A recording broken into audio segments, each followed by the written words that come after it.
Tere tulemast tagasi Nuudlisupi kanalile.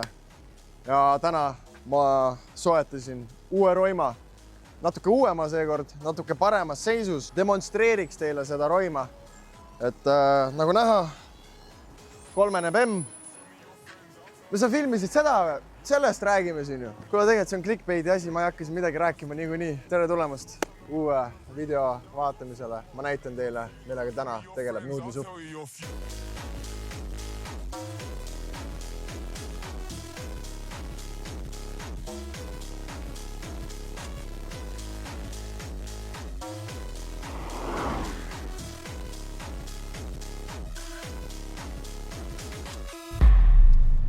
Peaks midagi rääkima, mikrit polegi ju, kindlasti võtab ära. Aga praegu me teeme siis proovisõitu meie uue projekti autoga. Nuudlisuppa tagasi, sorry sõbrad, olen hetkel ajateenistuses ja võib-olla olete ära unustanud, kes ma olen, aga mina teid ei ole ära unustanud. Ja sellegi poolest ajateenistuse kõrvalt Gambli. No nii sõbrad, once again, kord aastas mu rahakott võimaldab osta ühte autot. Ma olen olnud ajateenistuses ja tegelikult papid on praegu väga kitsad. Aga sellegi poolest natuke korjasin taarat, sain soetatud ühe masina. Me vaatame lähemalt. Seekord tegu on jällegi märkimisväärselt legendaarse autoga BMW E46. Vahel on tal siis 2-liitrine bensukas. Töötab ta päris okeilt. Peremees tahtis saada selle masina eest. Sorry mehed, ma ei saa praegu sellest rääkida, aga kindlasti osas, kus see auto kunagi ära läheb, ma räägin teile täpsemalt, palju ta maksis. Räägime siis plussidest, miinustest ja üldse plaanidest, I guess. Ma ei tea, kas kaamera peal on näha, aga pilli on korralikult üle värvitud. Sellegi poolest pole tal eriti visuaalset roostet, mingisugune mullitamine ja selline garaaži fix on teil siin tehtud, mis minu meelest on 2005 aasta kohta väga hästi tehtud, nagu see peabki nii käima. Karbid üllataval moel terved. Esimene omanik ostis selle auto siis uuena Eestist, sõitis sellega 5 aastat ja otsustas maha müüa. Järgmine omanik sõitis sellega 16 aastat, seejärel ostis üks tüüp oma teismelisele pojale, kes lõppude lõpuks ei sõitnud selle autoga. Ja nüüd auto on otsapidi minu käes. Nimelt, hea ajalugu, Winterbeater ta justkui olnud pole, mida ma tegelikult ei tea, võib-olla see viimane teismeline pani sellega kraapsu. Puudused, ülevaatus, väidab, et lambda andur on putsis. Aga küll me näeme, et andis mingid paberid ka, kus on mingid protsendid ja muu mingi pask kirjas, ma ei saa mitte midagi aru sellest. Aga tehnoülevaatuse mees ütles talle, et vaheta lambda andur ja kõik on korras. Katalüsaator on algus suures. Siis siit ka ütleks, kõik on okei, kesklukk töötab, kõik uksed töötavad, aknad käivad alla, kõik funktsioonid töötavad. Mida sa veel sellisest rümakast tahad? 3 BEM on perse all ja oled õnnelik. Nii, vaatame siia. Ülevaatusest läbi ei pruugi saada, üks numbrituli põleb, teine numbrituli ei põle. Vaatame, mis siin pagasnikus ka siis sees on. Nagu näha, siis tungraud. Tule näita lähemalt kaameramees. Selline ilus velg ja sisuliselt sellegi poolest kõik siin pagasnikus. Vaatame siia ka. Kuule, see on nagu näha siis märkimisväärne komplekt. Nii. Break my wallet once again. Tuled, viled töötavad selles suhtes. Vaatame, kas ta tuutu ka teeb. Töötab. Näitame selle mootori ruumi ka ära siis. Nii palju ma teile oskan öelda, et ma oskan mitte midagi öelda. Üks õlileke on. Plokikaane tihend on vahetatud. See on hea. Leke tuleb, roolivõimupump lekib, aga see on pohhui. Rooli nagu saab pöörata, seega vahet ei ole. Sisuliselt siin polegi sittagi rohkem vaadata. Asi tegelikult toimib normaalselt ja minu meelest oma raha eest ideaalne pill. Väljad okei, peab kindlasti ära vahetama.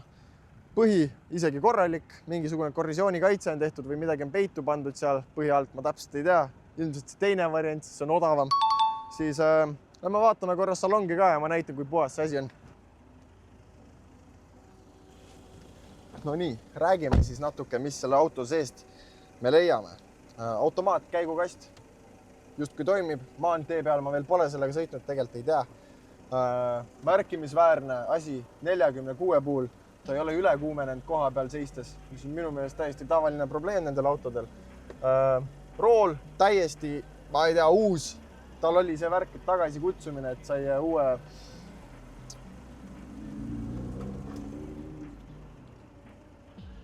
jah, näita mulle oma Käng. Ja käng on koos. Vaatas, et mingisugune Bemmi miit on siin. Tagasi kutsumine oli selle tavaline värk, see, et mingi padja probleem, mida iganes, jada. Rool on nagu täiesti tutikas. Kui sa vaatad siia, siis kui tuppa astud, võtad jaladud ära. Siin all on ka porimatt kummist. Siis istmed on väga puhtad, terved, juhi iste ka mingil moel. Ja ma ei teagi, kas kõik toimib. Toimib küll. Et kui sa mingi siuke vend oled, kes sõidab niimoodi. Oota, mis nalja me siin teha saaks? Ma näitan nüüd, kuidas peab õiget positsiooni leidma BMW-s. Väike selline nagu ekspert, nagu ma olen. Kerge soovitus. Esiteks, iste paned umbes niimoodi, et kui uinud, siis on mõnus. Lükkad seda taha, see nüüd sõltub sinu pikkusest, sellepärast vaata, ma olen päris pikk mees, mingi 1,89 või midagi sellist. Ja lükkan niimoodi taha, täpselt ulatan siit niimoodi sõita. Ja nagu näha, siis ma saan vabalt siin opereerida, rooli pöörata. Suunatuld ma ei ulatu näidata, sellepärast, et suunatuld ma niikuinii ei kasuta, sest see on BMW. Aga ta toimib. Et sisuliselt, jah, mul midagi muud pole vaja, vaata põike, kässarit. Ja roolin ja ongi normal, kui midagi on, siis räägime, mis siin veel leidub. Konditsioneer töötab, kõik töötab, külma puhub üli hästi, muu daily driver ei puhu külma, seega ma vist pean sellega sõitma hakkama. Sooja puhub, ventid töötavad väga ilusasti, muusika mängib, vaatame korra Bardatšokki ka. Siis siin ongi need tehnoülevaatuse kontrollpunktid, näita korra äkki mõni petrolhead tahab lihtsalt vaadata, mis autol viga on. Paneb pausile, kui tahab. Nii, ühesõnaga siuksed asjad. Ma ei oska teile kahjuks midagi siin ette lugeda. Sorry, sõbrad, ma nii ekspert ei ole. Siis veel üks ostumüügileping. Jüri Taits Rakverest. BMW. Tahad ostu hinda kuulda või? Ei oskagi rohkem midagi teile öelda, mis siin veel head on. Ärge pange tähele. Siin on siis meil istmed taga. Nagu peakski olema ja ruumi on ka küllalt, nagu näha, siis natuke on siit katki, aga seda saab nagu parandada, see pole üldse mingi probleem. Seda veinikat pole kahjuks, seega sorry tüdrukud, seekord jääb ära. Kompartmenti pole, siin ka pole, siuke suht basic nagu tundub, aga ma jällegi ütlen teile ausalt mehed, ma ei tea nendest autodest mitte midagi nagu.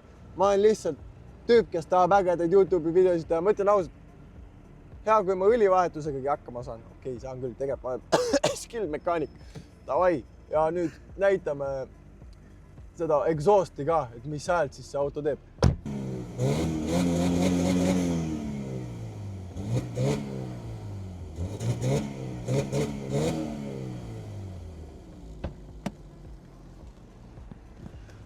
Kusjuures erinevalt eelmisest autost minu kaameramehe nägu ei ole seekord tahmane. Näita oma nägu nüüd. Ja ei olegi tahmane. Mul oli nägu tahmane eelmine korda. No, tuleta meelde, kuidas see asi sussjas. Seega väga hästi. Selles suhtes. Auto ei sussa. Ja praegu mina jätkaks sellega, et proovime selle autole tehnoülevaatuse teha. Ja siis vaatame, mis saab edasi. Vaatame, kuidas auto käitub. Ja kirjutage kindlasti ka, mida me sellega teha võiks. Ei, sorry mehed, mul ei ole 10 000 eurot panna selle auto alla. Ma tean, et ma teeks sellest mingi üliägeda, mingi põlluka või drifteri või mida iganes te soovite või panen need BBS-id alla. Võib olla, aga mingisugused ekstreemsed tuuningud. Sorry mehed, mul pole piisavalt raha, aga vähemalt need tänased sponsorid, mis siin on ja võib-olla siin, ma veel selles ei ole kindel. Nende abil ma vähemalt saan teha teile YouTube'i videosid. Vennal on pill tunni aega olnud, on nii kindel, et ei kuume. Mida? Pärast monteerides näed. Mul on siuke tunne, et ta ajas mingit paska mulle siin praegu. Nüüd, kus me oleme, te küsite. Oleme siis Pärnusse jõudnud omadega.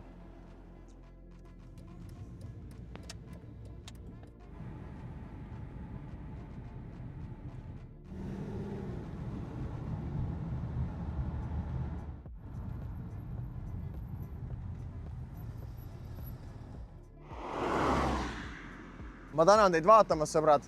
Siin oli siis Roima review E46. Kõvasti viisakam minu meelest kui eelmine ja kindlasti tuleb rohkem osasid kui eelmine kord. Ma ei usu, et ma teda kohe müüki panen.